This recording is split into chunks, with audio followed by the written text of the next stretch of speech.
بسم اللہ الرحمن الرحیم۔ حضرات اساتذہ کرام، طلبہ عزیز، کئی گھنٹے ہو چکے ہیں آپ حضرات مختلف انداز سے مختلف پہلوؤں کی باتیں سماعت کر رہے تھے۔ اب دھوپ کی شدت بھی ہے، اس لیے کوئی زیادہ بات آپ کے سامنے عرض نہیں کرنا ہے، بس 3-4 منٹ صحت کے لیے کافی ہے۔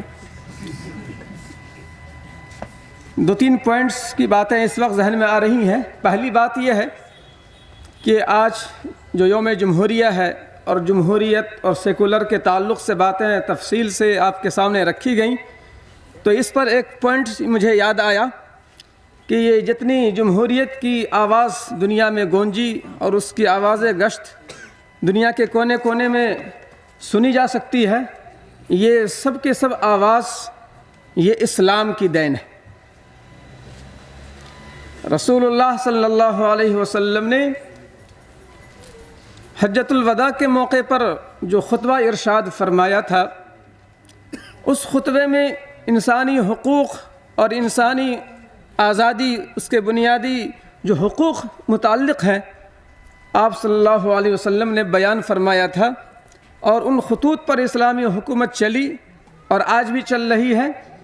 تو یہ جمہوریت کا انقلاب جو دنیا والوں کے درمیان پیدا ہوا، یہ اسلام کی آواز باز گشت ہے، وہ حضور کا پیغام ہے، وہ اسلام کا پیغام ہے۔ دوسری بات، اس وقت ہم لوگ جس ملک میں رہ رہے ہیں یعنی بھارت میں،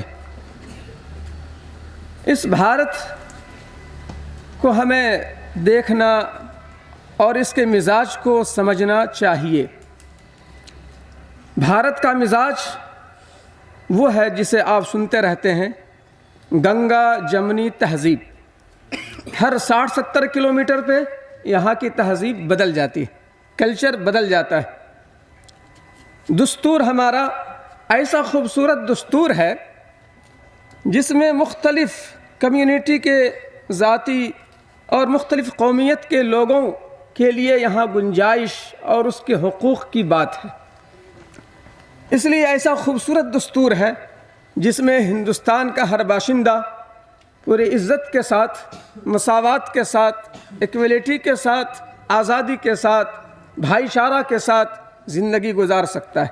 اس لیے یہ دستور ہمارے لیے بہت اہمیت کا حامل ہے، اور یہ آج کا دن بھی یوم جمہوریہ اسی لیے بنایا جاتا ہے کہ یہ شاندار خوبصورت دستور اس ملک کو دیا گیا ہے، کمیٹی نے دی ہے، ہندوستانیوں نے دی ہے، سب نے مل کر بنایا ہے۔ ہم سب مل کر اس دستور کی حفاظت کریں، اس لیے یہ یوم جمہوریہ ہر سال منایا جاتا ہے۔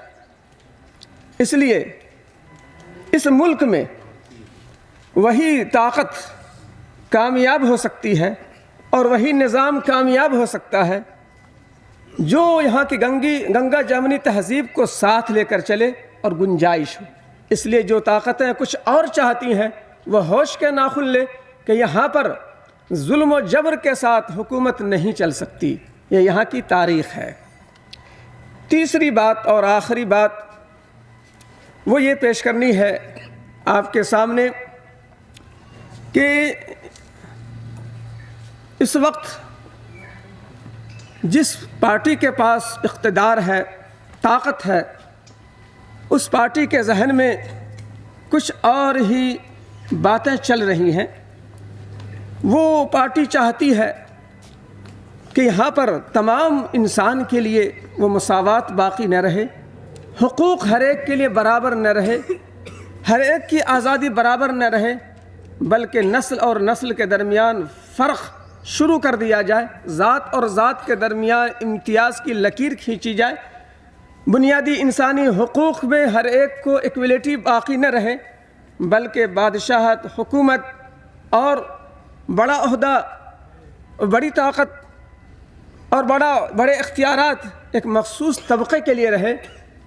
یہاں جو ایک خاص قوم ہے اس کے ذہن میں جو بات گھسی ہوئی ہے، داخل ہے، اور اس اپنے مزاج کے مطابق ہندوستان کو آگے چلانا چاہتے ہیں، ایک تو یہ ہے کہ یہ بات اس ملک میں چلنے والی نہیں ہے، تمام ہندوستانیوں نے وہ بات سمجھ لی ہے، اور آج کے ماحول میں جب کہ ہندوستان سراپا احتجاج بنا ہوا ہے، اور ہندوستان میں اس احتجاج کے نتیجے میں ایک بڑی بیداری آ چکی ہے، بڑی تعداد میں لوگوں نے سمجھ لیا ہے کہ یہاں پر کیسا نظام برپا کرنے کی کوششیں کی جا رہی ہیں، انشاءاللہ وہ اپنے منصوبے میں کامیاب نہیں ہوں گے۔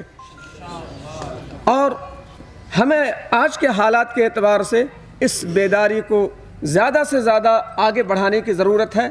جو بیداری 10 سال میں نہیں آ سکتی تھی، الحمدللہ وہ بیداری 1 مہینے چند دن میں آ چکی ہے۔ یہ اس کا ایسا مثبت اور پازیٹو پہلو ہے کہ یہ صرف اور صرف اللہ کی طرف سے ہے، اللہ کی رحمت، اور اللہ تعالیٰ کچھ اچھا نظام چاہتے ہیں ہندوستان میں کہ 1 مہینے چند دن میں ہندوستان بیدار ہو گیا ہے، پورا ہندوستان اٹھ کھڑا ہوا ہے، جو صدا لگاتا ہے سمویدھان بچاؤ۔ سمویدھان کو بچانے کی آواز ہندوستان کے کونے کونے سے اٹھ رہی ہے۔ یہ ایسی بیداری ہے، بیش قیمت بیداری ہے، جس کے لیے 10 سال بھی ناکافی ہو سکتے تھے، وہ چند دنوں میں یہ کام ہو گیا ہے۔ اس لیے مجھے امید ہے کہ یہ بیداری اور تیز ہوگی۔